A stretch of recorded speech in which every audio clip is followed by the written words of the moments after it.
시장 수급 상황 좀 잠깐 보겠습니다. 코스피에서는 개인이 매도로 좀 전환이 되어 있는 상태고요. 외국인의 수급이 점진적으로 늘어나고 있다라는 점은 좀 긍정적으로 볼 수가 있겠습니다.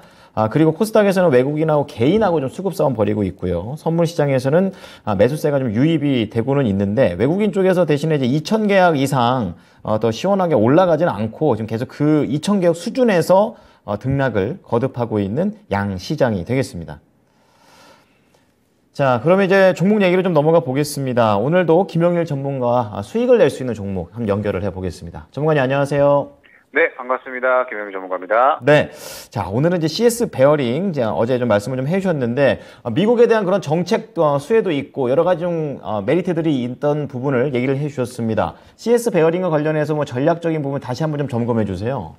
네, 일단 CS 베어링 같은 경우에 이제 어제 말씀드리고 나서 수익권이 계속해서 좀 확대가 되는 그런 흐름들이 이어지고 있습니다. 역시나 뭐 최근에 미국 인플레이션법이 감축법이 이제 통과가 되면서 관련해서 또 이 세제 관련 이 수혜를 받을 수 있는 그런 상태다라고 이제 말씀을 드렸었고, 지금 이제 천연가스와 유가가 계속해서 조금 문제가 되고 있잖아요. 천연가스는 오늘 조금 조정이 나오기는 했지만 유가는 또 반대로 사우디에서 또 감산을 한다라고 이야기가 나오면서 올라가고 있는 상태이기 때문에 역시나 이 대체 에너지에 대한 관심도가 계속해서 이어지고 있다라고 볼 수가 있을 것 같습니다. 그러면서 지금 이제 이 CS 윈드와 CS 베어링 동시에 이제 상당히 좀 좋은 흐름들이 보여주고 있는데, 이 풍력 관련해서 우리나라에서는 가장 이 최대로 수혜를 받을 수 있는 종목이 아닌가라고 보여집니다. 지금 계속해서 뭐 베트남이라든지 혹은 뭐 미국, 유럽향으로 해서 계속해서 좀 수출을 늘려나가고 있는 그런 상태이기 때문에 앞으로의 이런 실적 성장성은 풍력 관련해서는 가장 좀 기대감이 크다라고 볼 수가 있을 것 같고, CS 베어링 같은 경우에 상대적으로 CS 윈드보다는 조금 이 중소형주 성격으로 움직이는 그런 형태가 강하기 때문에 급등 가능성은 더욱더 높다라고 볼 수가 있겠죠. 때문에 지금 현재 상태에서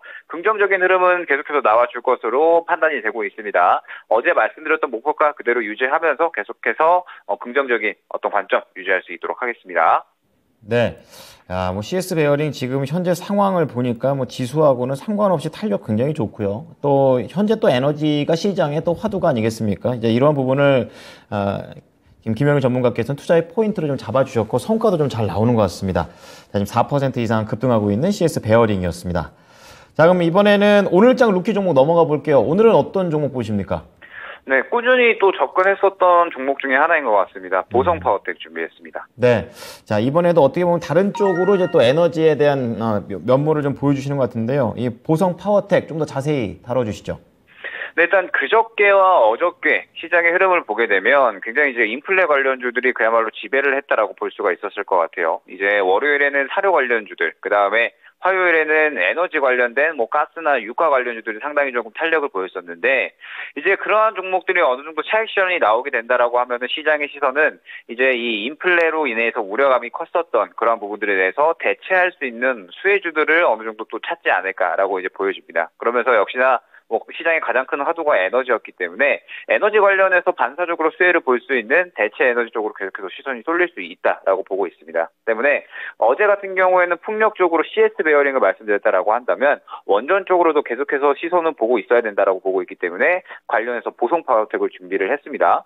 지금 현재 최근에 원전 수출 전략 추진위원회가 출범이 임박했다라는 소식이 이제 나오면서 한 차례 또 상당히 조금 좋은 상승이 나왔었고, 그러면서 지금 현재 시장의 전체적인 관심도 자체가 대체 에너지 쪽으로 많이 쏠려 있기 때문에 결과적으로 이 풍력과 함께 원전 또한 꾸준하게 또 상승이 나올 수밖에 없는, 성장을 할 수밖에 없는 산업군이다라고 볼 수가 있겠죠. 그러면서 최근에 뭐 수급 또한 굉장히 또 긍정적인 그런 흐름을 보여주고 있기 때문에 보성 파워텍이 다시 한번 탄력이 나올 만한 구간을 만들어가지 않을까. 현재 시장에서 대체 에너지에 대한 관심도가 높아지고 있는 만큼 풍력, 원전, 태양광들이 계속해서 또 순서대로 차례대로 또 탄력이 나와주지 않을까라고 보여지고 있습니다. 그러면서 이제 원전 관련주 중에서는 뭐 보성 파워텍이 지금 현재 상태에서 가장 또 수급적으로 훌륭한 모습을 보여주고 있다라고 판단이 되기 때문에 오늘의 루키 종목으로 가져왔고요.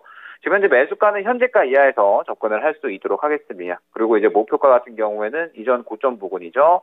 7,100원 수준으로 안내를 드릴 수 있도록 하고요. 손절가는 5,600원으로 안내를 드릴 수 있도록 하겠습니다. 네, 보성 파워텍 한 8월 초에 한번 크게 한번 가격이 한번 뛴 이후로 그 위쪽에서 지금 머물러서 힘을 모으고 있는 상태입니다. 한 0.3% 오늘 밀리고 있는데요. 6,350원에서 오늘 가격 전략 대응해 보셨으면 좋겠습니다. 네, 오늘 말씀 잘 들었습니다, 전문가님.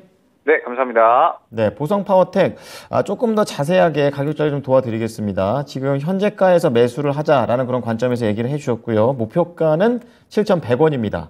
그리고 손절가는 5,600원을 제시를 해주셨으니까요.